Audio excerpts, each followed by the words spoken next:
परमात्मा कहते माला तो कर में फिरे और जीव फिरे मुख माही, और मंत्र तेरा कहीं और घूम रहा, ये तो सुमण नहीं।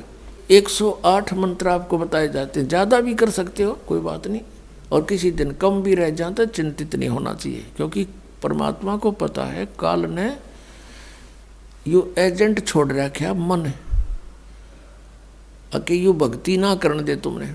लेकिन कुछ दिनों के बाद आत्मा इस पे प्रभावी ऐवी हो जाएगी और बैठ के इस पे भजन कराया करेगी। फिर श्वास का मंत्र आ जाता है, ये मन भागता है, फिर थोड़ी देर पाछा फिर चेतन हो जाए, फिर करे, तो ऐसे करता रहे, ऐसे अभ्यास बनेगा इसका, ऐसे ही चलता है। और कुछ दिनों के बाद आपको रात्रि में भी, स्वप्न में भी आपका सिमरण शुरू हो जाया करेगा, सोते सोते सोते सोते श्वास उश्वास से। और एक श्वास उश्वास की इतनी कीमत है सतनाम की, 2 अक्षर की, और तीसरे का तो कहना है कि सार नाम तो वो तो एक का जपया हुआ घना काम करते हैं। तो इतने धनी बन जाओगे आप इस भक्ति से। ये भक्ति और फिर आशा, आशा यहाँ के नहीं रखे, जरा अंत में आपकी इच्छा, किसी बेटे या बेटी में, कार या कोठी में, पोते या पोती में, किसी प्रकार देवता या देवती में, किसी भी सतिथि में। मान लीजिए आप वृद्ध होगे और उधर से आपकी बेटी विधवा होगी, तो आपके साथ काल ने यूं और एक जाल कर, बेटी वही विधवा होगी जो नाम तो दूर होगी। अगर बेटी भी नाम ले रही होगी तो नहीं हो सकती उकचुक, गारंटीड बात है। और ऐसा हो जाता है तो फिर आपके मन में काल पैदा करेगा प्रेरणा, बता के होगा बेटी का, क्या होगा बेटी का। वह बेटी महात्मा रह जाएगी, फिर वहीं की से पशु बनकर वहीं फिर हल खींच रहा होगा। एक किसान था, परमात्मा की आत्मा था, कहते हैं जो जन मेरी शरण है। पुणात्मा आप समझोगे, क्योंकि बालक नहीं बुद्धिमान समाज है आज मानो।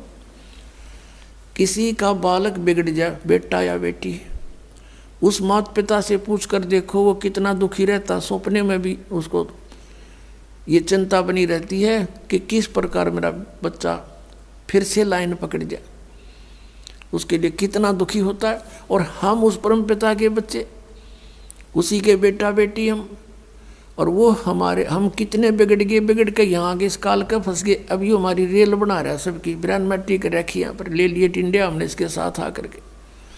लेकिन वो कहते हैं ना माता पिता बुरे नहीं हो सकते, बेटा बेटी वैसे 100 गलती कर दे। अब उसी विधान से वो हमारा पीछे फिर रहा है। परमात्मा कहते हैं कि जो जन मेरी शरण है, एक बार भी किसी युग में ये भोली आत्मा मालिक से टच होगी, कभी उसके भेजे हुए दास से कभी उपदेश ले लिया, तो फिर वो रह भी गया यहाँ पर, फिर भी मालिक उसके पीछे पीछे फिरता, कभी इसने सद्बुद्धि आ जा, किसी प्रकार फिर से ये लाइन पकड़ दे।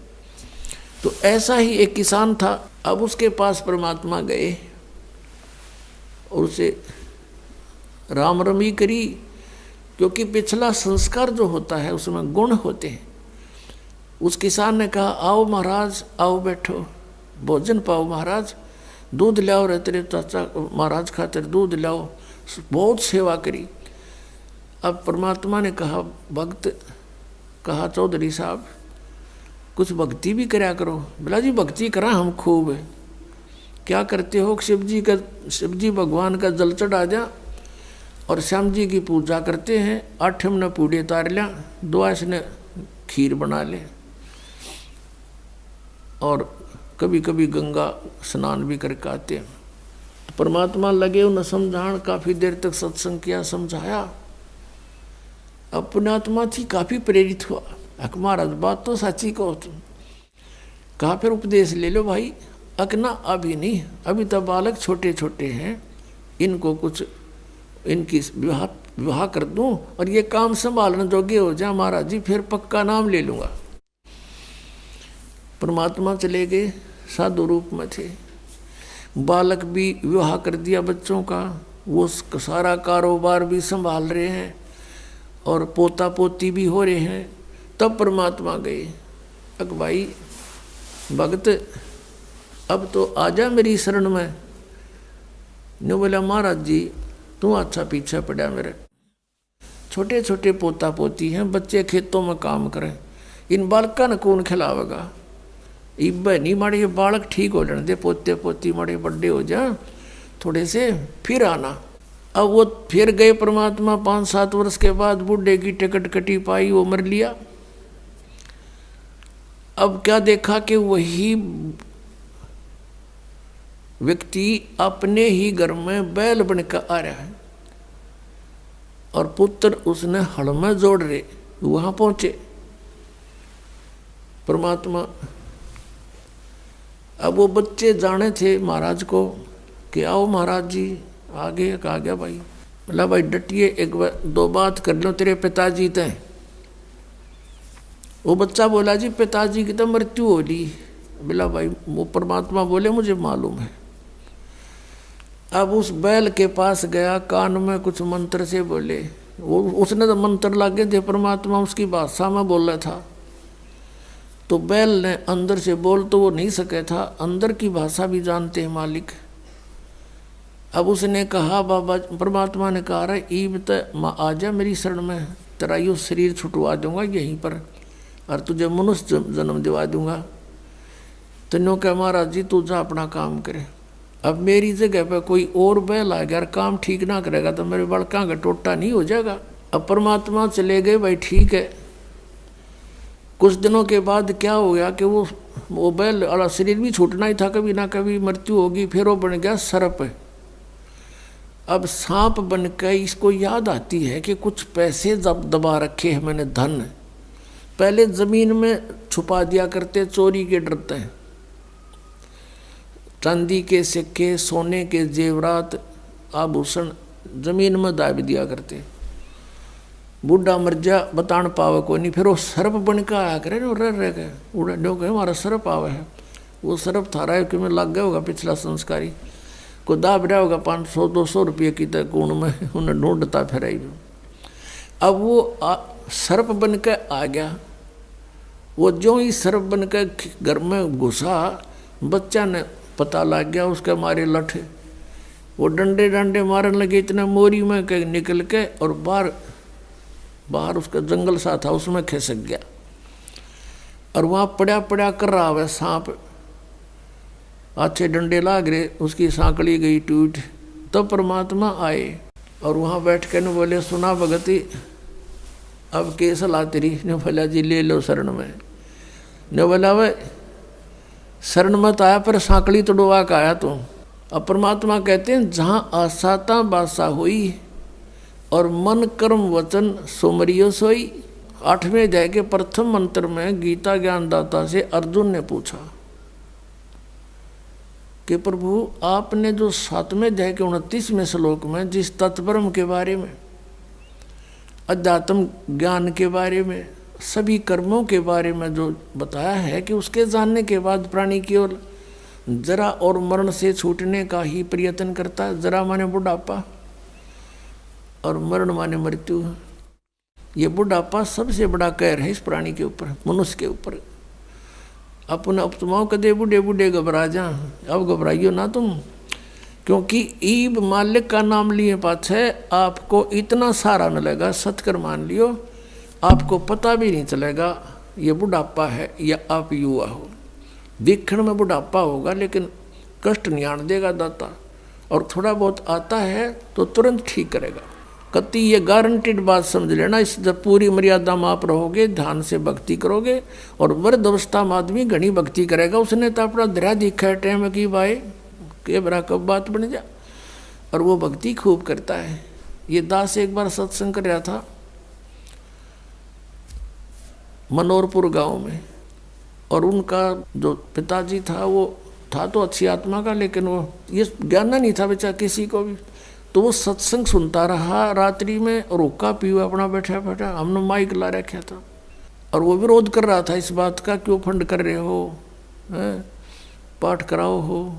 दूसरे दिन शाम ने वो बुढ़ा आ गया। वो लड़के के दोनों से सत्संग हो रहा था, उसकी पत्नी थोड़ी पत्नी नुस कह रही थी, बाद में बता दी मैंने न सोची ये बुढ़ा ही पता नहीं क्या कहेगा महाराज ने, यू बैठ गया आकर। उसकी आंखों में पानी आ गया। 60-65 साल का व्यक्ति था।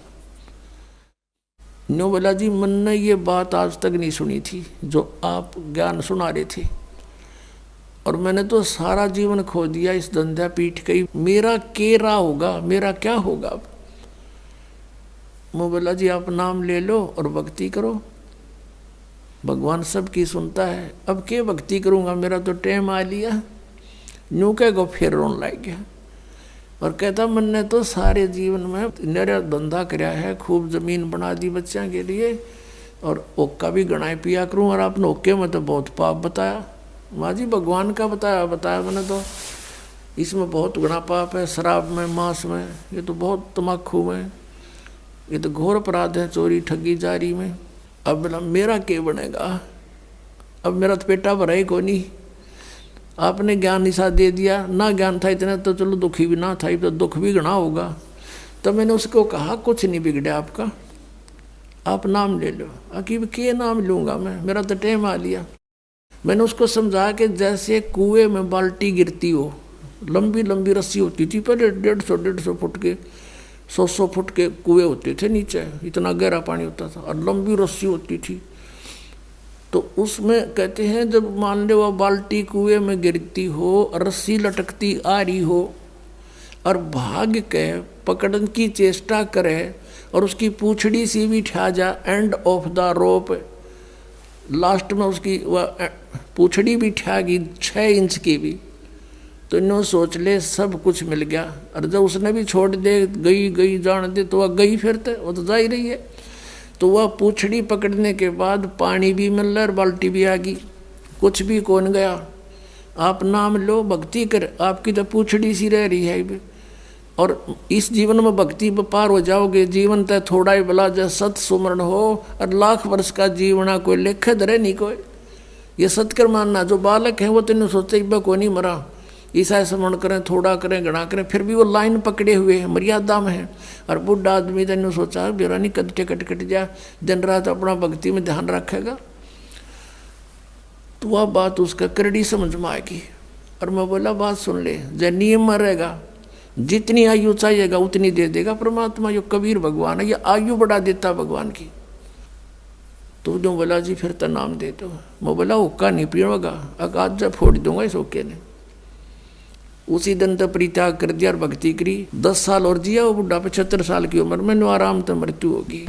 अब भगवान किसे कहते हैं, भगवान ने इसलिए तलाश करते कि शायद दुखी प्राणी हो और कितना पापी हो, कितना अपराध कर गया अनजान पड़े में, परम पिता को बुरा नहीं लगता वो बेटा अपना बेटी।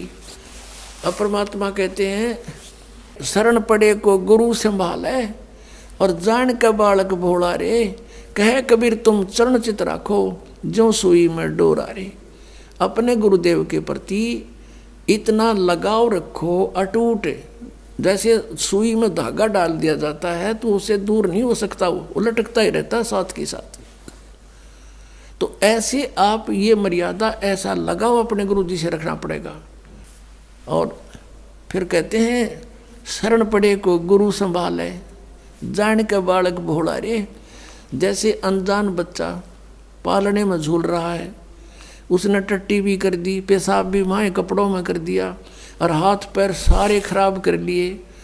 अब माँ आती है, वो देखती है कि तो सारा काम बिगाड़ रखा है, उसने वो बेटा या बेटी बुरा नहीं लगता, उसको पता है कि बालक से इसको पता नहीं, उन्हें नवावेगी, धोएगी, कपड़े धोकर सुखावेगी, फिर उन्हें दूध पियावेगी, सीने तो लगावेगी, प्यार करेगी।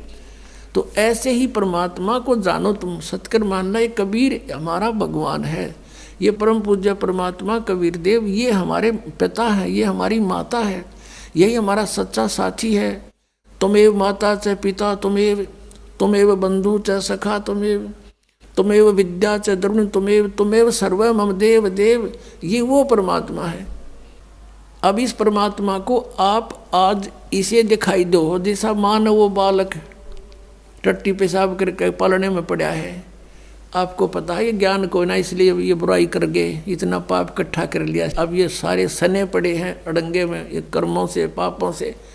कोई ओका पाड़ा है, कोई दारू पीवा है, कोई ताश खेला है, कोई और रिश्वतखोरी कर रहा अपना जीवन कर्म बिगाड़ दिए, तो उस परमात्मा ने बुरे नहीं लगते। वो न्यो दो मांझ का आपको फिर अपने सीने से लगाने योग्य कर लेगा इस सत्संग रूपी जल में दो के। तो हमने परमात्मा कहते हैं जहाँ आशा ता बासा हुई और मन कर्म वचन सुमरियो सोई। गीता जी अध्याय नंबर 7 के श्लोक नंबर 29 का हवाला दे करके अर्जुन ने पूछा 8वें अध्याय के प्रथम मंत्र में कि हे प्रभु, आपने जो 7वें अध्याय के 29वें श्लोक में जिस तत्ब्रह्म और सारे अध्यात्म और सब कर्मों से परिचित प्राणी को के विषय में कहा कि वो केवल जरा और मरण से छूटने का ही प्रयत्न करता है, बुढ़ापे और मृत्यु से, तो वो तत्ब्रह्म क्या है और क्या है वो अध्यात्म और क्या है वो कर्म। अब अध्यात्म और वो कर्म क्या है और वो तत्ब्रह्म क्या है, वैसे तो उसने फैसला ही कर रखा है कि उसके बारे में अगर कंप्लीट नॉलेज चाहिए, स्पिरिचुअल नॉलेज, चौथे अध्याय के 34वें श्लोक में, तो उन तत्वदर्शी संतों से मिलो और वो तत्व ज्ञान बताएंगे। वो तत्व ज्ञान कौन सा है? चौथे अध्याय के 32वें श्लोक में कि वो सच्चिदानंद घन ब्रह्म, ब्रह्म ने मुखे सच्चिदानंद घन ब्रह्म ने अपने मुख से बोलकर यथार्थ रूप में वो ज्ञान विस्तार से बताया है, अनुष्ठानों का, यज्ञों का, वो तत्व ज्ञान है। उसको तत्वदर्शी संत जानते, मैं नहीं जानता। फिर भी उसने कुछ हिंट दिया है 8वें अध्याय के एक मंत्र का उत्तर 8वें अध्याय के 3रे मंत्र में श्लोक में दिया गीता जी में कि वो परम अक्षर ब्रह्म है। अब जहाँ आशा ताबासा हुई, परमात्मा का ये सूक्ष्म वेद का मंत्र है, जहाँ आशा ताबासा हुई और मन कर्म वचन सुमरियो सोई।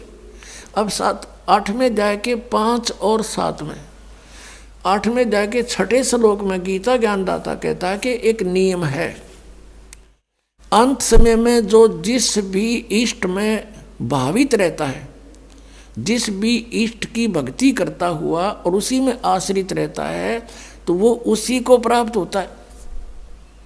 जहाँ आशा तहाँ बासा हुई और मन कर्म वचन सुमरियो सोई, ये परमात्मा बता रहे हैं। अब ये गीता ज्ञानदाता कहता है कि मेरा सिमरन करना तो 8वें अध्याय के 13वें श्लोक में बता दिया, मुझ ब्रह्म का एक अक्षर ओनली ओम है, नथिंग एल्स। ना युरा देरा दे श्याम मिला दे, ना एवे नमः, ना ओम नमः भागवते वसुदेव, ना ये ओम नमः शिवा, ये कोई मंत्र नहीं है, ये मोक्ष के नहीं है। शास्त्र विधि त्याग का मनमाना आचरण है। उससे गीता जी अध्याय नंबर 16 के श्लोक नंबर 23 में आप जान सकते हो कि शास्त्र विधि को त्याग कर जो मनमाने मंत्र जाप करता है, मनमाना आचरण करता है, साधनाएं करता है, उसकी ना तो गति हो, ना उसको सुख हो, ना ही उसका कोई कार्य सिद्ध हो, कोई सिद्धि प्राप्त नहीं हो, तो यूजलेस। तो यहाँ 8वें अध्याय के 5 और 7 में गीता ज्ञानदाता कहता है मेरी भक्ति कर, मुझे प्राप्त होगा। लेकिन यहाँ शांति नहीं हो सकती, युद्ध करना पड़ेगा। और 18वें अध्याय के 62वें श्लोक में बता दिया कि यदि तुझे शांति चाहिए तो सर्वभाव से उस परमेश्वर की शरण में जा। किसकी? जो परम अक्षर ब्रह्म अभी 8वें अध्याय के 3रे श्लोक में बताया, उसकी कृपा से तू परम शांति को और सनातन परम धाम को प्राप्त होगा। और उसका मंत्र क्या, वो तत्वदर्शी संत बताएंगे। इसने हिंट दिया थोड़ा सा 17वें अध्याय के 23वें श्लोक में कि ओम तत्सत इति निर्देश ब्रह्मण त्रिविध समर्थ। ब्रह्मण माने सच्चिदानंद घन ब्रह्म का ओम तत्सत, ये 3 प्रकार का मंत्र है। इसका निर्देश है, निर्देश में कोई और अग्रम अग्रम खत्म हो जाती है, फाइनल डायरेक्शन है, नथिंग एल्स। तो पुण्यात्मा 8वें अध्याय के 8, 9, 10 श्लोक में कहा है कि यदि तूने उस परमात्मा के पास जाना है तो उसी तरह मन कर्म वचन से उसकी भक्ति कर। उसका मंत्र बताएंगे तत्वदर्शी संत। ये ओम तो सीधा इस ब्रह्म का है, तत् और सत ये कोड वर्ड हैं, सांकेतिक शब्द हैं। ये दास बताओगा आपको। इस पृथ्वी पर इस दास के अतिरिक्त इस खजाने का धनी कोई नहीं है, ये सत्कर मान लेना। अब यहाँ दास ने ये धनी शब्द गलत बोल दिया। ये दास तो नौकर है, धनी तो कबीर परमात्मा है। उस परमेश्वर ने अपने नौकर को ये खजाने की चाबी दे दी, खोल और बांट दे अपने बहन भाइयों में।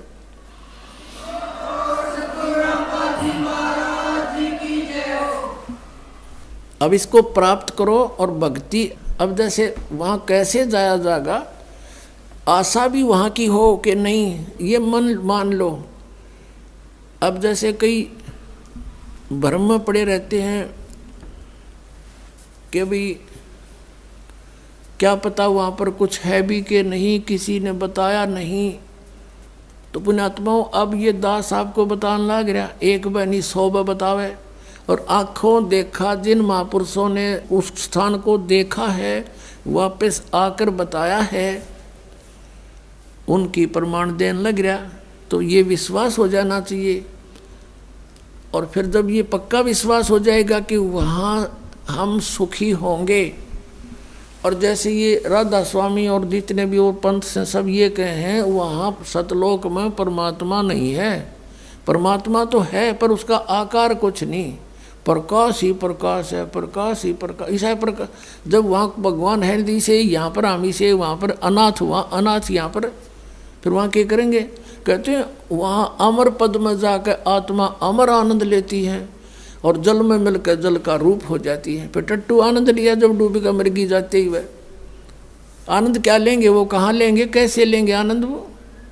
अब ऐसा आनंद है जैसे यहाँ कोई आदमी दुखी हो रहा हो, कोई कोर्ड से, कष्ट से, तो घर वाले भी नो क्या करे, भगवान यू मर जा तो सुखी हो जा। वो मेरे पास हो गया सुखी, फिर गधा बन गया, बता के सुख होया उसने। तो ऐसी थ्योरी इन पंथों वाले की हैं जो भगवान को निराकार प्रकाश प्रकाश बता रहे हैं और उसमें डूब के मरने की सलाह दे रहे हैं। तो क्या रुचि बनेगी वहाँ जाने की? बन सके किसी की? वो बनावटी बातें हैं ये। वो झुंड के झुंड इकट्ठे हो रहे हैं क्योंकि आत्मा भगवान बना रह नहीं सकती। वो इसलिए सोच रही है शायद ये कह रहे साची ये बात होंगी, पर वहाँ जान की नीत किसी की कोई ना, और साधन नहीं वहाँ पर जाने के। तो ये साधन हैं, ये मंत्र हैं, ये सब प्रमाणित हैं, शब्द सदग्रंथों में लिखे हुए हैं, शास्त्र अनुकूल साधना है। और जिन महापुरुषों ने भगवान की भक्ति करी उन्होंने भी यही मंत्र जाप किए। तो ये आपको भक्ति भक्ति करना शेष रह गया, ये अग्रम अग्रम खत्म होगी, शंका खत्म होगी आपकी। और जब तक शंका समाप्त नहीं होती हम भक्ति कर ही नहीं सकते। तो इस प्रकार वहाँ की कति पक्की आस्था ला लो, यहाँ तो मृत्यु होगी, दोबारा जन्म हो गया तो वह बिरन मट्टी फिर शुरू, विवाह हो गया, रोजी रोटी की चिंता ना बनी तक कितने, कोई बालक मर गया, कोई बच गया, और फिर बुढ़ापा, फिर मृत्यु, फिर पशु पक्षियों की योनियों में धक्के खाने पड़ेंगे। तो इस तरह सारा प्लस माइनस करके और फाइनल फैसला कर ले प्राणी, ये भगवान यहाँ जन्म ना दियो, चाहे हमने तो राष्ट्रपति बनाता हो, हमने इसकी जरूरत है। इंद्र दा राज कागदा बेष्टा ना भोगा इंद्राणी नू, ऐसी आस्था बन जाए। इंद्र का राज भी काग का बीट है। यहाँ किसी भी पद पोस्ट की इच्छा मत करना। ठीक है कोई सर्विस कर रहा है वो तो अलग बात है, प्रमोशन हुआ तो हुआ, नहीं तो इस बात की आशा नहीं करे कि मैं बहुत बड़ा अधिकारी बनूं जब व्यापार पड़े। जहाँ रखे भगवान उसी तरह रहे, और अलग से किसी भी पद की ट्राई नहीं करे। किसी सरपंच की, मेंबर की, एमएलए एमपी चेयरमैन की, मुख्यमंत्री मंत्री प्रधानमंत्री की, ये आपका सबसे बड़ा शत्रु हो जाएगा। इधर झांखे भी नहीं, अपना पीछा छुटवाने की सोचे पुण्यात्मा। इंद्र दा राज कागदा बेष्टा, हम तो यहाँ एक छोटे मोटे क्षेत्र में कोई मंत्री प्रधानमंत्री बन के सोचा पता नहीं के बन गए, और अपने ही पुण्य नाश करने। परमात्मा के स्वर्ग को जो सबसे उत्तम मानते थे, स्वर्ग को, उस स्वर्ग का राजा, वो राज की पदवी भी हमारे लिए तो उस सतलोक के सुख की तुलना में काग की बीट है, काग की टट्टी समझो। तो वो कैसा होगा वो लोग, ये समझ लो जैसे हलवे की तुलना में तम्बाकू कूट रखा हो। अब तम्बाकू कोई खा सके, कोई गणा निकम्मा खागा तम्बाकू ने, और हलवा किसी अंदर दे जी सा जा, बुढ़ा भी खा जा बिना दांताड़ा, और वो टेस्ट लगे। तो कहने का भाव ये है कि वो स्थान और यहाँ के सुख, इतनी तुलना समझ लेना। अब परमात्मा आए थे 600 वर्ष पहले, कबीर भगवान सतलोक से चलकर सह शरीर आए थे। पुण्यात्माओं, आज फागुन सुदी द्वादशी, ये वो शुभ दिन है जिस दिन परमात्मा अपने लीला अनुसार अपने गुणों के आधार से जो लीला करता है, वही लीला करते हुए सतलोक से चलकर आए थे। सतलोक से चलकर आए थे एक साधु रूप बना के। परमात्मा पूरे विश्व की, पूरे ब्रह्मांडों की 3 प्रकार के शरीर धारण करके सबकी देखभाल करता है, सबको संभालता है, केयर टेक करता है। एक रूप में तो वो स्थिर रहते हैं वहाँ सतलोक के अंदर। उनका करोड़ सूर्य मिला दे, करोड़ चंद्रमा इतना एक रोमकूप की शोभा है। शरीर है, मनुष्य दृश्य है, नर आकार है। और दूसरे में प्रत्येक युग में एक लीला करते हैं, बालक रूप धारण करके आते हैं और कमल के फूल पर जल में विराजमान होते हैं, इसलिए उनको नारायण भी कहते हैं। नारायण वही है असली में। नार माने जल, आयन माने विश्राम करने वाला। जल के ऊपर आके अवतरित होने वाले को नारायण कहते हैं। वैसे तो एक का है प्रभुता है, बाकी ये छोटे सारे भगवान इन प्रभु कहे हैं, लेकिन वास्तव प्रभु वही है। नारायण वह है। ये प्रत्येक युग में ऐसी लीला करता है। और पूर्व निर्धारित संस्कारी जो हंस होते हैं वो उन्हीं को मिलता है, उठा ले जाते हैं, लीला होती है। वो कुंवारी गाय का दूध पीता और कुछ अन्न नहीं खाता, ना कुछ दूसरा दूध पीता, कुंवारी गाय का दूध पीता है, ये लीला करता है। और यही वेद बताते हैं, और ये परमात्मा कबीर जी ने भी इसी युग में करके प्रमाण दे रखा है। तो वो दूसरी प्रकार का शरीर है। और तीसरी प्रकार का जो शरीर परमात्मा धारण करता है वो जिंदा यानी एक साधु रूप में आता है। अब पहले हमने सुनने को मिलता था कि भाई किसी भगत कोई व्यक्ति राह चलता हो अतिथि रूप में, या कोई द्वार पर आ जावे, कोई वस्तु जैसे भीख मांगे, कोई वस्तु जैसे, वैसे तो सही भगत संत होगा वो रोटी मांगे अगर बकवाद नहीं मांगता, पैसे नहीं मांगेगा, सही भगत संत होगा तो रोटी ने चाह पानी ने मना नहीं करे कोई भी आ जाए द्वार पे, बल्कि प्रार्थना करके खुआवा। आप करके देखना ये कितना पुण्य मिलेगा आपको। तो न्यू क्या करते भाई पता नहीं भगवान किस रूप में आ जाए। तो इससे सिद्ध है कि भगवान तो था तो पहले भी साकार ही, लेकिन इन अनाड़िया ने अज्ञान सोच के आधार से सिद्ध कर दिया था भगवान निराकार है, प्रकाश ही प्रकाश है, परमात्मा का प्रकाश देखा जाता है। अरे परमात्मा बिना प्रकाश किसका देखा? सूर्य है नहीं, सूर्य का प्रकाश देखा, सूर्य बिना प्रकाश कैसा हुआ? तो हम कति बालक थे, ये ऋषि में ऋषि भी कति बालक थे, कह का पता नहीं था इनको अध्यात्म मार्ग का, सत्कर्म मान लियो पुण्यात्माओं। अब हमने जो परमात्मा को पाने के लिए जो विधि अपनानी है वो परमात्मा तीसरी टाइप का जो शरीर बनाता है वो साधु संत का बनाता है। जिन भी महापुरुषों को मिला ऐसे ही मिले हैं। आदरणीय धर्मदास साहिब जी को मिले, जिंदा महात्मा का रूप बनाकर परमात्मा मथुरा में पहुंच गए और मथुरा में ये लोकवेद के आधार से वो पुण्यात्मा मोक्ष के लिए उस जोड़ में नहाने जा रहा था जिसमें कहते हैं यहाँ कृष्ण जी नहाया करते थे, स्नान करते थे। इस ब्रज की रज को, रज पे उसके चरण टिके हैं, माथे का लाओ, ये पेट भर ऐसे बहका रहे हैं। अगर वो स्थान ही मोक्ष का होता तो श्री कृष्ण जी क्यों छोड़ कर जाते? वो द्वारका में जाकर रहने लगे। वह तो द्वारका गए उसको छोड़ के, वो अच्छा था इसलिए वहाँ छोड़ गए क्योंकि रोज लड़ाई रहा करती, कदे जरा सिंगार लठ लेकर, कदे काल्यवन आ गया सेना लेकर। तो उस भगवान ने सोचा अपना इन मूर्खा के ला क्यों मूर्ख होया और कितना न मारूं, ये तो सबकी बुद्धि भ्रष्ट हो रही है। तो एकांत में जाकर कहते राड से बाढ़ अच्छी, वहाँ जाकर रहने लग गए थे। द्वारका में कोई समुद्र में टापू ढूंढा गया, कोई नहीं आओगा तो अपनी सेना ने एक स्थान पर खड़ा कर देंगे। उसका एक रास्ता था, एक द्वार था, इसलिए द्वार ईका कहते हैं उसको। तो मथुरा में गए हुए थे, वहाँ भगवान मिले जिंदा महात्मा के रूप में। जिंदा महात्मा होता मुसलमानों के अंदर, एक काला सा ओवरकोट पहनता, घुटनों से नीचे तक का एक कच्छा और एक टोप, ऐसी वेशभूषा वाले को जिंद महात्मा कहते, जिंदा। और इसी रूप में गरीबदास साहिब जी को मिले थे। आज के दिन खेतों में गऊ चरा रहे थे गरीबदास साहिब जी। 10 वर्ष के बालक थे, साथ में और भी कई बूढ़े, कई बुजुर्ग थे, कई अच्छी आयु के थे, कुछ जवान थे। ये सबसे छोटी उम्र के गरीबदास जी थे, 10 वर्ष के। और आदरणीय गरीबदास साहिब जी ये किसान परिवार में जाट जाति से थे और वहाँ छुडानी में इनके नानके थे।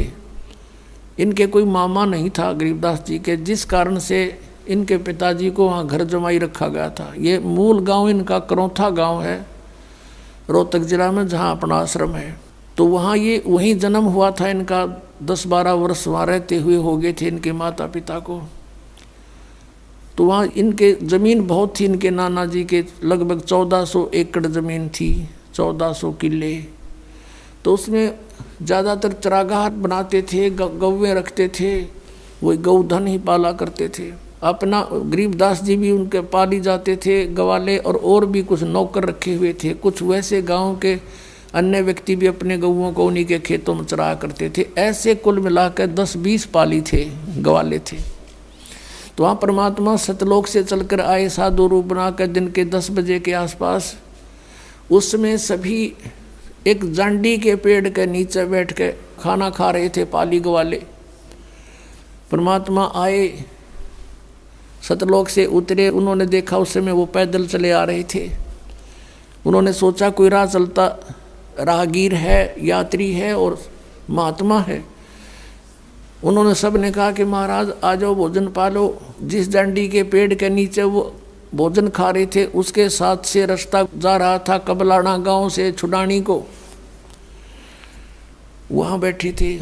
उन्होंने कहा आओ महाराज भोजन पाओ। परमात्मा ने कहा भोजन तो भाई मैं खा के आया हूँ अपने गांव से। आपका गांव कहाँ है? कि सतलोक है, और यहाँ से 16 शंख कोस की दूरी पर है।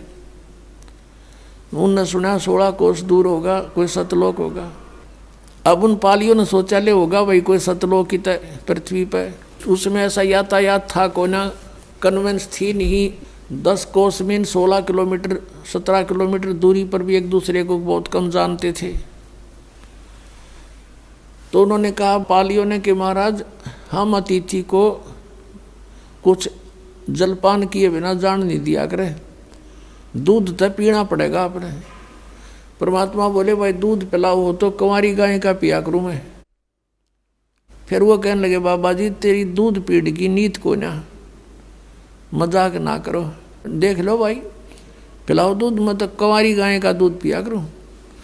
तब गरीबदास जी 10 वर्ष के बालक खड़े हुए और उनकी एक प्रिय बछिया थी, उसको लाए पकड़ के गले की रस्सी पीछे पकड़ के कहने लगे देखियो महाराज जी इसका बच्चा तो है नहीं, दूध कैसे देगी, जैसे बच्चा व्यवहार करा करता है।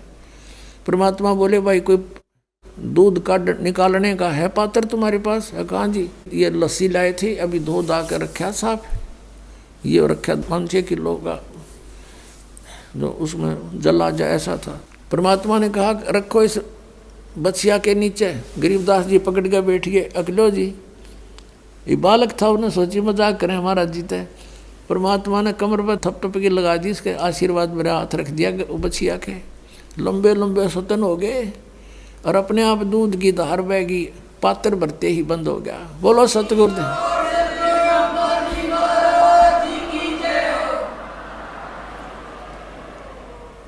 अब गरीबदास जी ने परमात्मा को दिया, कबीर परमेश्वर जी को, सतपुरुष को। कुछ परमात्मा ने पिया, फिर कहा ले भाई पालियो आ जाओ तुम भी पी लो। ये सतलोक से आया हुआ है, यहाँ का नहीं है। अब वो पाली बोले अब ना पीवे, ये जादू जंत्र का दूध है और तेरी के बेरा कौन सी जाति का है तू। उसने छुआछात बहुत ज़्यादा थी। अब वो तो उठ कर चले गए। कहते सकल पदार्थ है जगमा ही कर्महीन नर पावत नाही। गरीबदास जी बोले ला मुझे दो महाराज, और पी गए गट गट। फिर अब वो तो अमृतारा सतलोक थे, वो अमृत पिए पाछा आदि आत्मा वैसे ही निर्मल हो जाती है। फिर ज्ञान सुनाया परमात्मा, उनकी आत्मा को सचखंड लेकर गए, सारे ब्रह्मांड दिखाए। और उसके बाद उधर से कुछ देर के बाद पालियों ने देखा, रहे वो बालक कहाँ बाबा जी कित गया। वो कहते हैं बाबा जी तो गया दिखे, और वो लड़का वो बैठा, लड़की का लड़का। आवाज़ लगाओ उसको, बुला लो, यहाँ पर अपनी सेवा करेगा, गऊओं को घेरेगा। आवाज़ लगाई, नहीं उठे। एक जने ने जाकर निकट से कहा, अरे भगत ए गरीबू आजा। और बिल्कुल साथ जाकर उसको पकड़ के नहीं बोला, अरे भगत जी खड़ा हो, समाधि लाए बैठा। अब वो लुट गया क्योंकि आत्मा उसमें थी नहीं। सब ने चिंता होगी, सारे भाग कर आए, क्या हो गया क्या हो गया। अरे लड़की का लड़का मर गया, इकलौता पुत्र, अब वह लड़की मरेगी। हाहाकार मच गया, गांव में भागे आए 2 पाली, नगर में सन्नाटा छा गया, भागे गए। माता पिता बेहोश हो गए ये सुनते ही, पुत्र की मृत्यु सुनते ही। और वो गांव के लोगों का उधर चल पड़े, निकल के वहाँ से लाई उठा करके। वहाँ लगे 5-4 घंटे उनको लाने ले जाने में, 7-8। शाम के समय उसका अंतिम संस्कार करने के लिए चिता पर रख दिया बालक के शरीर को। उधर से परमात्मा ने सारे ब्रह्मांड दिखा के, अपनी सतीथि से परिचित करवा के और सारा कुछ बता दिया।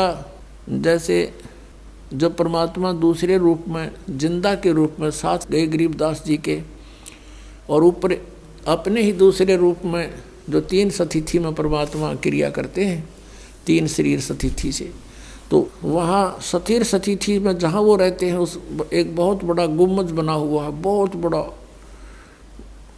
इस पूरी पृथ्वी से भी के जितना, और उसके सेंटर में मालिक विराजमान है।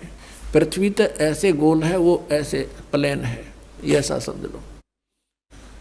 अब वहाँ बैठे भगवान नीचे से गए थे जिंदा के रूप में, तो परमेश्वर ने अपने ही दूसरे रूप पर चंवर करना शुरू किया। गरीबदास जी ने सोचा, वे बाबा जी तो यहाँ का कोई इनका नौकर है, सेवक है, और ये बैठा भगवान तय, कितना सुथरा, सारी तेजों में शरीर हो, बहुत अच्छा। इतने में क्या हुआ, वो तेजों में शरीर जिसके एक रोमकूप में करोड़ सूर्य करोड़ चंद्रमा मिला दे, वो रोशनी भी फीकी रहे, वो खड़ा हुआ। और उसके स्थान पर वो नीचे से गया हुआ जिंदा वाला शरीर रूप वहाँ बैठा, और वो चंवर करे, वो तेजों में शरीर खड़ा होकर के। अब गरीबदास जी देखा, भी बाबा जी भी आंडी है गति, इसके ऊपर भगवान भी इसकी सेवा करे, ये कैसे भाई। बालक था, इतने संकल्प विकल्प हो रहे थे, इतने में वो तेजों में शरीर उसमें समा गए, जिंदा वाले महात्मा के शरीर। चंवर अपने आप ऊपर सेवा कर रहा है, ऑटोमेटिक, बगैर किसी सपोर्ट के। तब परमात्मा ने कहा कि बेटा, मैं असंग ब्रह्मांड का स्वामी हूँ, मैं कुल का मालिक हूँ, मेरा नाम कबीर है, और मैं काशी में 120 वर्ष रहा और अपना ज्ञान प्रचार किया। लेकिन मेरे ही बच्चों को काल ने अपने पाड़े में खड़ा कर रखा है। किसी को तो ब्राह्मण बना दिया, किसी को मुल्ला काजी बना दिया, और किसी को ऋषि मंडलेश्वर झूठे पद दे के ये मेरे दुश्मन बना दिए बेटा, मेरे ही बच्चों को। और फिर गरीबदास जी ने कहा, महाराज जी मैंने यहीं रख लो, क्योंकि मालिक ने बताया कोट जन्म तन भ्रमत हो गए, कुछ नहीं हाथ लगा रहे, सारी सृष्टि रचना सुनाई, और तुम यहाँ रहा करते। देखो गरीबदास, ये सारे मकान खाली पड़े, वो जितने वहाँ धक्के खाते अंडे, एक एक झोंपड़ी में गुजारा कर रहे हैं, और यहाँ इनके ये सब मकान खाली पड़े हैं। तब गरीबदास जी ने कहा, परमात्मा मुझे यहीं रख लो, मुझे ना भेजो, यहाँ तो बड़ा आनंद है, बड़े ठाठ हैं सारे। तो परमात्मा ने कहा, तूने जाना पड़ेगा, क्योंकि तुम यहाँ से जब आप गए थे सब भक्ति से परिपूर्ण थे, आप फुल चार्ज थे। अब तुम सारे बैटरी डाउन हो रही है, अब ये भक्ति का सतनाम मंत्र दूंगा मैं, और इससे तुम फिर दोबारा भक्ति करो और शीघ्र चार्ज हो जाओगे मिनटों में। ये तो इतना गजब का मंत्र है, आज तक किसी को मिला है को नहीं। और अगर मान ले कोई नकली किसी से लेकर जाप बिकना, तो ये काम नहीं करे, क्योंकि अधिकारी बिना इसका काम हो ही नहीं सकता, ये आध्यात्मिक मार्ग है। तो अब तुम जाओ और अपने भाई बहनों को समझाओ जाके, तेरा परम कर्तव्य बनता है भाई बच्चा, कि सबके अंधेरा हटा दे, सबको समझा दे। और उनको फिर गरीबदास जी ने कहा, भगवान वहाँ तो बहुत गुंडा लोग, तो डर लगन लग गया हमें उस गंदे लोग थे। अब वहाँ जाने के बाद अपने माता पिता, भाई बहन, आने वाले पुत्र पुत्रियाँ, उन सब का ज्ञान होता है कि ये कैसे हमारे साथ जुड़े हैं। कभी कोई कुछ था, कभी मैंने उसका ऐसा लिया था, उसका आज देने आ रहा है, वो सारा ज्ञान हो जाता। तब यहाँ रुचि ना बनती आत्मा की। बहुत कुछ कहा गरीबदास ने कि भगवान वहाँ तो कभी सारा झूठा जुगाड़ है, रख लो मेरे दाता। परमात्मा ने कहा बेटा ऐसे नहीं रखा जा सकता, आप जाओ स्वयं भी भक्ति करो। ये भगवान वहाँ भक्ति काल हमें कर नहीं देगा। ये तो बैठा देख कसाई वहाँ से दिखे ना रहा, 1 लाख मानुष शरीरधारी प्राणियों को नित खाता है, और यहाँ पर सबकी रेल बना रखी है। 1 मिनट की फुर्सत नहीं, एक पेट के लिए सारा दिन धक्के खा के करोड़ों पाप करके इंसान शाम को विश्राम करता है। तो परमात्मा ने कहा बेटा यू ऐसा मंत्र दे दिया, जब ही सतनाम हृदय धरो भयो पाप को नाश, जैसे चिंगारी अग्नि की बेटा पड़े पुराने घास। तो ढेर सारा घास हो, अब कितने पाप हो लिए तुम्हारे अनजानपने में, आगे ना करियो। तो जानबूझ के गलती करे वो तो फिर पिटाया करे। और फिर ऐसा मंत्र है जो आग लगा देगा, सारे संचित कर्मा का भी नाश करेगा, प्रारब्ध वालों का भी करेगा बेटा, और भविष्य में आप करोगे नहीं। और जैसे आपके कर्तव्य कर्म में, आपके प्रतिदिन के कर्म में जो पाप होते हैं वो तो आप पर लागू नहीं होंगे। और फिर ये मंत्र दे दिया, ये साथ के साथ साबुन और पानी का काम करेगा, जल का। जैसे कपड़ा डेली पहनते हो मैला हो जाता है, साबुन और जल से साफ करो, वैसा ही फिर हो जाएगा। तो ये साधनाएं आपको ऐसी दी जाएंगी, आपका यो आत्मा निर्मल बना रहेगा और पिछले मैल उतर जाएंगे। आगे इस न रोज धोइयो, साधना करते रहना। तो बहुत कुछ समझाया। फिर गरीबदास जी ने कहा परमात्मा मेरे साथ रहना। अग बेटा कोई बात है, भगत का मैं साथ नहीं रहूँगा तो काल तो उसको सबसे पहले मार डालेगा। तो ये सब कह समझा के और भेज दिया वापस। उधर से चिता पर रखा हुआ था अंतिम संस्कार करने के लिए।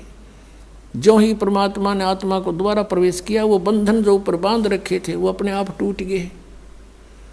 हलचल हुई, शरीर में खड़ा हुआ, और जो देखा हुआ था वो लोग, वो वाणी मालिक ने गरीबदास जी के हृदय में अपना वो ज्ञान दोबारा फीड कर दिया। क्योंकि दाता को पता था कि काल के दूत मेरे मार्ग में आएंगे, मेरे ज्ञान को कुछ बिगाड़ देंगे, कबीर सागर वाले को। उसकी पूर्ति गरीबदास जी के द्वारा करवा दी परमात्मा ने। और कबीर सागर में लिख रखा है कि 12वां पंथ आओगा जो गरीबदास जी का, संवत 1774 में मेरी वाणी फिर प्रकट होएगी, मेरी महिमा। और फिर उस 12वें पंथ में, ये 12 पंथ तक तो ऐसे ही है, ये भक्ति नहीं कर सकते क्योंकि इनका समझ ना हो या कहानी। 12वें पंथ में फिर आगे चल के हम आएंगे और सब पंथों को मिटाकर एक ही पंथ चलाएंगे।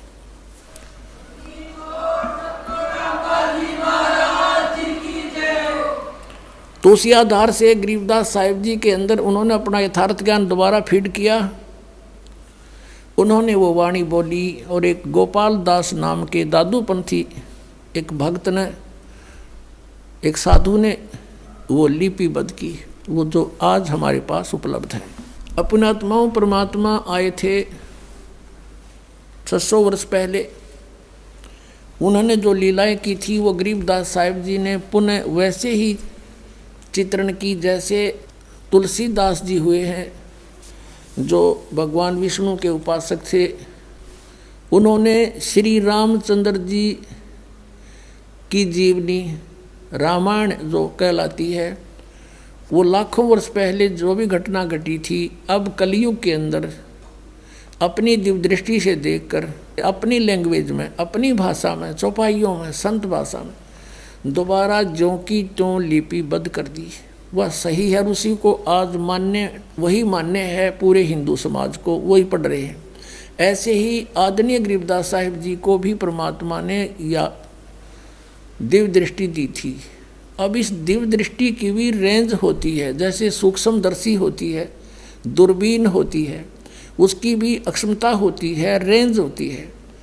कोई तो देखे 1 किलोमीटर तक और एक देख ले आसमान में करोड़ों किलोमीटर तक का हिसाब किताब सारा जुगाड़ लिया हुआ है। ऐसे गरीबदास साहिब जी की जो दिव्य दृष्टि थी वह इन सब से स्ट्रॉन्ग थी।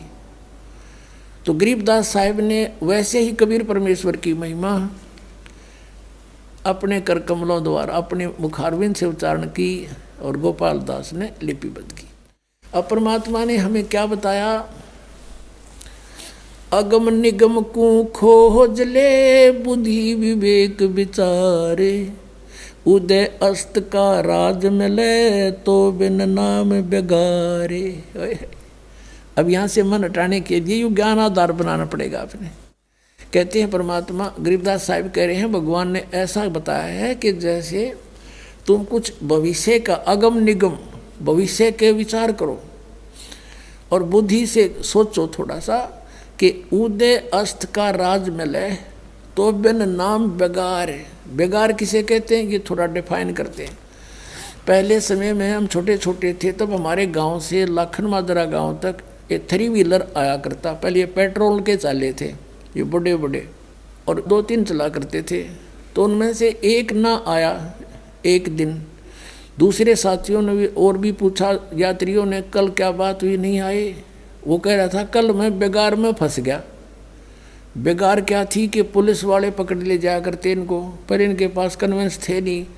कहीं रेड लगानी होती, कोई पकड़ना होता, किसी के छापे मारने होते तो किसी भी व्हीकल वाले को पकड़ ले जाते। वो अपने पल्ले से तो तेल डालता अपने पास से, और 1 मिनट की फुर्सत नहीं, वहाँ चल वहाँ चल वहाँ चल, खेतों में गए चल, किधर दूसरे गांव में। नू कह रहा था सारा दिन शाम ने पकड़ा था, अगले 12 बजे छोड़ा मुझे, और 200 रुपये का तेल घर तक खर्च कराया। उस समय तो 200 रुपये 20,000 के बराबर थे, और रोटी भी अपने आप खाई। ये उसको बेगार कहा करते हुए, बेगार का मतलब है कि अपना तो जेब तक खर्च हुए और 1 मिनट की फुर्सत नहीं, मारो मार रहे। तो कहते हैं अगम निगम को खोज ले बुद्धि विवेक विचार, उदय अस्त का राज मिले तो बिन नाम बेगारे। ये मंत्री, प्रधानमंत्री, एमएलए, ये चेयरमैन, देख लो उनकी स्थिति। ये पिछले पुण्य कर्मी प्राणी हैं, पिछले संस्कार जन्म जन्मांतर के, और आज ये अपने पुण्यों को बर्बाद कर रहे, खर्च कर रहे हैं अपने जेब से, और 1 मिनट की फुर्सत नहीं। चलियो जी वहाँ काम है, मेरा यूँ रह गया जी। सारा दिन सोता झूठ बोल रहे हैं, क्यों? सबके काम ये कर नहीं सकते, इसे खुदा थोड़े ये। और परमात्मा सब के कर दे, सब के और कई कई कर दे, लाखों काम कर दे, हम क्यों ना भगवान की आड़ पकड़े। तो कहते हैं अगम निगम को खोज ले और बुद्धि विवेक विचार, उदय अस्त का यानी पूरी पृथ्वी का भी राज्य मिले तो बिन नाम बेगार। अगर भक्ति नहीं है तो बेगार कर रहे हो, अपना जीवन व्यर्थ नष्ट कर रहे हो, अपना पुण्य खत्म कर रहे हो। अब 600 वर्ष पहले परमात्मा आए थे इसी उद्देश्य से, जैसा वो आया करते हैं, जैसी लीला किया करते हैं। उस समय हिंदू और मुसलमानों को दोनों को समझाया करते थे। काजियों को और मुल्लाओं को कहते थे कि तुम यथार्थता से परिचित नहीं हो, आप जी अपनी कुरान से भी परिचित नहीं हो। और हिंदुओं के गुरु ऋषि महर्षि मंडलेश्वर ब्राह्मणों को कहा करते थे कि तुम लोक वेद सुना रहे हो, तुम भ्रमित कर रहे हो, शास्त्र विरुद्ध साधना करवा रहे हो, इनका जीवन नाश कर रहे हो, तुम इनको भूत पुजवा कर भूत बनवा रहे हो, तुम अपने ग्रंथों से भी आप परिचित नहीं हो। पुणात्माओं, जैसे मुसलमानों को ये अपना भ्रम है कि हम सही साधना कर रहे हैं, और वो हिंदुओं को मुसलमान जबरदस्ती भी बनाया करते थे, ज्ञान से भी कोशिश करते थे किसी तरह ये हमारे मार्ग को स्वीकार करें, हमारा श्रेष्ठ मार्ग है। और ये सोचा करते थे कि ये अन्य देवताओं की पूजा करते हैं, अन्य फरिश्तों की, और इनको इनसे कुछ लाभ नहीं होना, और हम जो साधना करते हैं वो भगवान की करते हैं, अल्लाह की, और उसकी साधना से सभी सुख होते हैं। इस उद्देश्य से मुसलमान बनाना शुरू किया था कि इनका कल्याण हो जाएगा। अब पुण्यात्माओं, अब कुरान शरीफ के अंदर सूरत फुरकानी है, उसका नंबर 25 है, और आयत नंबर 52 से लेकर 59 में जिस अल्लाह ने कुरान शरीफ का ज्ञान दिया वो मुसलमानों का गॉड है, वो उनका अल्लाह है, उनका परमात्मा है। और वो कह रहा है किसको? हजरत मोहम्मद को, कि हे मोहम्मद, हे नबी, तू इन काफिरों का कहा ना मानना। काफिर कौन? जो कबीर परमात्मा को नहीं मानते, वो कबीर परमात्मा को नहीं मानते। और मैं तुझे इन कुरान शरीफ के अंदर जो गाइडलाइन दे रहा हूँ, हिदायत दे रहा हूँ, इनको तू पक्का मानना और इनके साथ संघर्ष करना। कबीर के लिए, कबीर इज गॉड, अल्लाहू अकबर। जिहाद का मतलब लट्ठम लट्ठा होना नहीं। तू इनकी बात मत मानना, चाहिए तूने परेशान करें या ये ना मानने पर तू मत मानना इनकी बातों को, ऐसे संघर्ष करना। और कबीर परमात्मा है ये मानते नहीं, तो इनकी बातों में मत आना। और ये कबीर वही है परमात्मा जिसने सारे ब्रह्मांडों की रचना की है, और ये पाप नाशक है, अपने बंदों के गुनाहों को खूब अच्छी तरह समझता है और उनके पाप नाश करता है। और ये परमात्मा वही है जिसने 6 दिन में सृष्टि रची और 7वां दिन तख्त पर जा बैठा। और उसकी खबर किसी बाखबर से पूछ देखो। कुरान शरीफ सूरत फुरकानी 25 और आयत नंबर ये 59 में लिखा है कि वो परमात्मा 6 दिन में सृष्टि रच कर कबीर और वो तख्त पर विराजमान हो गया। वो अल्लाह अकबर है, वो अल्लाह कबीर है। उसकी खबर किसी बाखबर से पूछो। जैसे श्रीमद् भगवद गीता अध्याय नंबर 4 के श्लोक 34 में कहा है, गीता ज्ञानदाता भी वही है, कुरान शरीफ का ज्ञानदाता भी वही है। वो अर्जुन को कह रहा है कि अर्जुन तू उस तत्व ज्ञान को जो भगवान ने स्वयं आकर ज्ञान दिया है, वो तत्व ज्ञान है, उसको किसी तत्वदर्शी संतों के पास जाकर समझ, मैं नहीं जानता। और यही कुरान शरीफ बोलने वाला मुसलमानों वाला अल्लाह कह रहा है कि उस कबीर नामक अल्लाह की, उस अल्लाह अकबर की खबर किसी बाखबर से पूछ देखो। तो इसका मतलब है कुरान शरीफ का ज्ञान देने वाला अल्लाह भी उससे बेखबर है, उसका खबर नहीं है उसको। तो वो कंप्लीट नॉलेज कैसे होगा? जो मुसलमान ये सोचा करते हैं हमारा सुप्रीम साधना है, तो अब है ये सब की सुप्रीम साधना जो दास आपको बता रहा है, और इसके करने से सबका मोक्ष होगा। उस समय इन बातों का दुख माना किसने?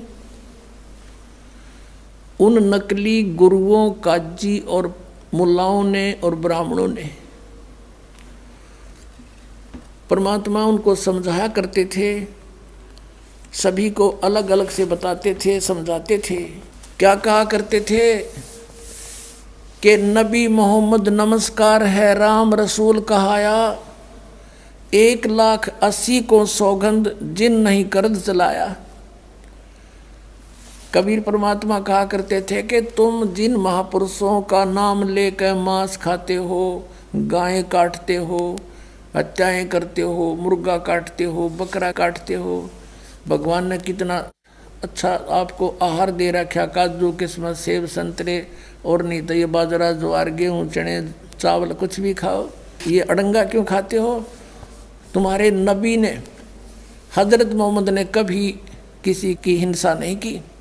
कहते हैं वो तो आदरणीय महापुरुष थे। नबी मोहम्मद नमस्कार है, राम रसूल कहाया, और 1,80,000 को सौगंध जिन नहीं कर चलाया। हजरत मोहम्मद जी के 1,80,000 अनुयायी हुए थे जो कति पाक साफ थे।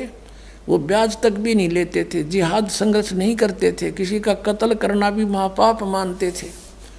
वो तो ऐसे महापुरुष थे। कहते हैं अरस कुरस पर अल्लाह तकत है, अरस कुरस पर आसमान के ऊपर अंतिम छोर पे अरस कुरस पर अल्लाह तकत है, भगवान का सिंहासन है, और खालिक बिन नहीं खाली। और वह पैगंबर पाक पुरुष थे साहिब के अब्दाली, जिन महापुरुषों की तुम आड़ लेकर दुनिया को भ्रमित कर रहे हो, मांस खिला रहे हो, पाप के भागी बना रहे हो, उन्होंने कभी मांस छुआ नहीं। कहते हैं हम मोहम्मद को वहाँ ले गए हो, कबीर साहब मिले थे उस प्यारी आत्मा हजरत मोहम्मद को, और उनको यहाँ एक मिनी सतलोक है परमात्मा का अलग से, जैसे राजदूत भवन होता है, तो वहाँ लेकर गए थे। तो वहाँ इसलिए रखते हैं जैसे जो आत्मा है यहाँ से ले गए वहाँ रख ली, अरे भी ये आ गया भक्ति युग, अब उसको जन्म दे देते हैं परमात्मा। अब ये छोटे छोटे बच्चे यहाँ लग रहे, बहुत पुण्यकर्मी प्राणी है जिनका आँख आड़ा खुला आकर के, ये हंस है वो परमात्मा ने स्टॉक रखा यहाँ पर इस युग के लिए, इस समय के लिए। तो वहाँ ये कहते हैं इच्छा रूपी वहाँ नहीं रहे हो, उल्ट मोहम्मद महल पठाया, इस शरीर में वापस भेज दिया। और गुज बीरज एक कलमा लाया, कहते हैं उसने रोजा बंग नमाज दे रे, बिस्मल की नहीं बात कही रे। बताओ, उन्होंने वो ऊपर से जो आदेश लेकर आया था हजरत मोहम्मद, उसमें बिस्मल यानी गाय को काटना, मुर्गे को काटना, बकरे को काटना, इसको बिस्मल बोलते हैं। ये कहते हैं रोजा बंग और नमाज बताई थी उसने। रोजा माने व्रत, बंग जैसे ऊंचे शोर माज करना, है भगवान हमारी अर्ज सुनना, इसको बंग बोलते हैं। और 5 वक्त की नमाज, कहते सिर्फ इतना आदेश था हजरत मोहम्मद का, ये मांस खाने का नहीं था। ये तो बाद में किसी फरिश्ते ने किसी में प्रवेश करके ये बकवाद गढ़ रखी है, उसने कभी नहीं कहा। जैसे हिंदू धर्म में कहीं देखिए किसी में भूत प्रवेश होकर ने कहा मैं बहरो बोलूँ हूँ, बकरा बनाओ, दारू पिलाओ, अब उसने शराब पिलावें और बकरा काटें, तो पाप शुरू करवा दिया। उस नालायक आत्मा जो भ्रमित है, भूत, उसने नाश करवा दिया। ऐसे ही वहाँ अगर कहीं मांस खाने का प्रावधान है तो उन महापुरुषों का नहीं है, ये किसी का। तो कहते हैं रोजा बंग नमाज दई रे, बिस्मल की नहीं बात कही रे, अरस कुरस पर अल्लाह तकत है खालिक बिन नहीं खाली, वह पैगंबर पाक पुरुष थे साहिब के अब्दाली। वो पवित्र आत्माएं परमात्मा के कृपा पात्र थे, वो परमात्मा के रसूल यानी पैगंबर बनकर आए थे। और उन्होंने ऐसा जुल्म करने को नहीं कहा जो तुम आज मन गढ़ंत कर रहे हो। ऐसे ही हिंदुओं को कहा करते थे कि तुम अपनी गीता से परिचित नहीं हो। गीता में तुम कहते हो श्री कृष्ण जी ने ऐसा बोला, श्री कृष्ण जी तो कहता मेरे तो जन्म और मृत्यु होते हैं, मैं तो नासवान हूँ। अगर तुम ये मानते हो श्री कृष्ण ने गीता बोली, और वो कहते हैं 18वें अध्याय के 62वें श्लोक में कि अर्जुन तू सर्वभाव से उस परमेश्वर की शरण में जा, उसकी कृपा से परम शांति को, सनातन परम धाम को प्राप्त होगा। तो परमात्मा ने कहा तुम मिसगाइड कर रहे हो, तुम्हारे वेदों और गीता में ये हरे कृष्ण राधे श्याम राधे राधे श्याम राधे ये मंत्र नहीं है, ये शास्त्र विदिता का मनमाना आचरण है।